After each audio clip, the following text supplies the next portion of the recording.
Basically ટેલોમિયર શોર્ટનિંગ એટલે basically તમે લખાઈને આવ્યા છો ઉપરથી ઘડિયાળનો કાંટો, જેમ લઈને. આપણે ડાયલ ક્લોક આવે માટીવાળી ઘડિયાળ જે ઊંધી ફેરવીએ એમાં જેટલી માટી ભરેલી છે એ રીતે આપણા ક્રોમોઝોમ્સ જે છે એના બરાબર. છેડા પર ટેલોમિયર્સ નામના તત્વો આવેલા છે Okay. અને એ ઉંમર પ્રમાણે ઘસાતા જાય છે. અચ્છા. જેટલા ઝડપી એ ઘસાય છે અને જ્યારે એ પતે છે ત્યારે માણસનું આયુષ પૂરું થાય છે. બરાબર છે, telomeres shortening is the concept of ageing. બરાબર. ઉંમર વધવી એ ટેલોમિયરની શોર્ટનિંગના રિલેટેડ ગણાય છે. Right. અને આજકાલ જે નવો કોન્સેપ્ટ છે અજરતા અમરતાનો, એ એના પર જ ફોકસ છે કે ક્રિસ્પર જીનથી તમે એડિટ કરો યસ. અને ટેલોમિયર શોર્ટનિંગને રોકી શકો તો તમે શું અજયતા અમરતા પામી શકશો.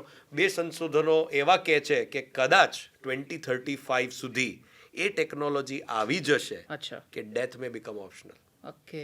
People may die only by 2 mechanisms, either by accidents or suicides. Suicide. અરે વાહ.